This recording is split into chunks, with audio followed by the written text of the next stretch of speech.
From all corners of the EU to Brussels, on December 6th and 7th, heads and representatives of EU agencies joined policymakers, high-level guests, stakeholders and citizens for the EU Agencies Forum at the European Parliament. The 45 agencies and joint undertakings and their work were in the spotlight. This forum is part of our attempt to make the contribution of the agencies better known and to seek common ground on the best way for the EU family to face up to the current challenges.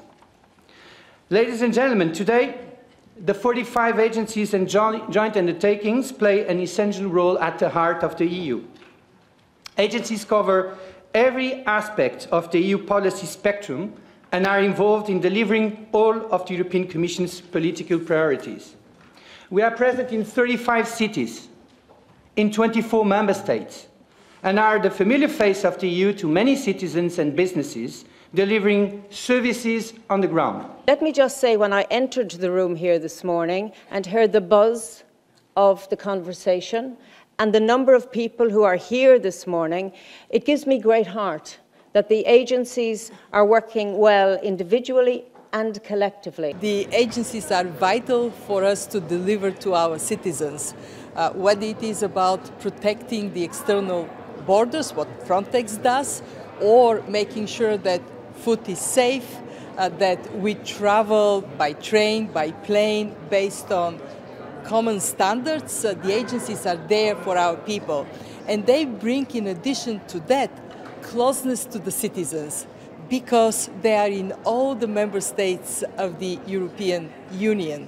We owe our agencies to do more to tell the stories of how they contribute to the lives of Europeans. We are speaking a lot about how we can bring closer the EU to the citizens, and I think the agencies play a very important role in this process, because they are really there on the ground, so not here in Brussels, in the Brussels bubble, but they are there in the respective places in the member states, which means that the people there can see in physical terms also, but also, which is more important, the importance, the result of these agencies. And this is a very direct link between the EU activities and the people and the member states overall in Europe. At the forum, 2 reports were presented. One, by the European Parliament, looked at what the cost would be of not having 7 agencies supporting the internal market.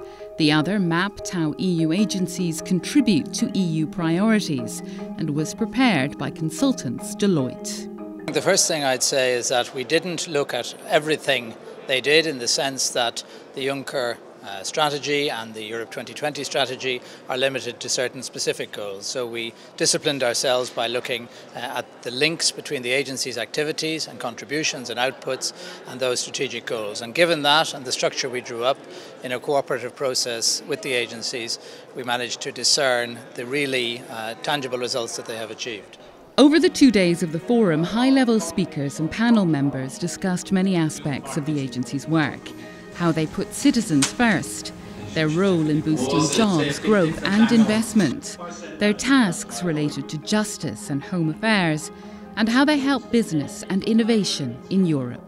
Elles aident en apportant des solutions, et puis elles aident aussi avec une méthode, et cette méthode, c'est d'être ouverte finalement à la réalité, au rôle des stakeholders, comme on dit en mauvais français. Et je pense que ça, c'est vraiment important aussi, d'avoir ces espaces dans lesquels on peut échanger sur l'impact des décisions sur la réalité concrète de l'industrie.